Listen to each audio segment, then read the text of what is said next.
حسنت جميع قصاده صلوا عليه وآله أستغفر الله ربي من كل ذنب وأتوب إليه لا حول ولا قوة إلا بالله العلي العظيم وقال تعالى يا أيها الذين آمنوا إذا نودي للصلاة من يوم الجمعة فاسعوا إلى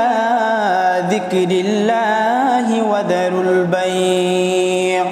ذلكم خير لكم إن كنتم تعلمون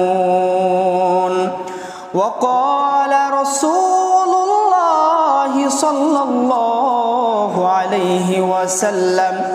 من ذبح قبل الصلاة فإنما ذبح لنفسه ومن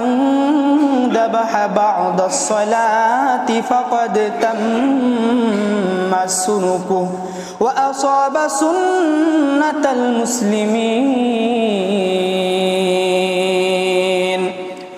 আলহামদুলিল্লাহ মহান রব্বুল আলামিনের দরবারে হাজারো লাখ কোটি শুকরিয়া যে মহান রব্বুল আলামিন আপনাকে আমাকে আজ এই পবিত্র জুম্মার দিনে তার এই পবিত্র ঘরে আসা এবং বসার মতো তৌফিক দান করেছেন এই জন্য মহান রবের কাছে শুকরিয়া আদায় করি আলহামদুলিল্লাহ। আমাদের আগামীকাল আমাদের পবিত্র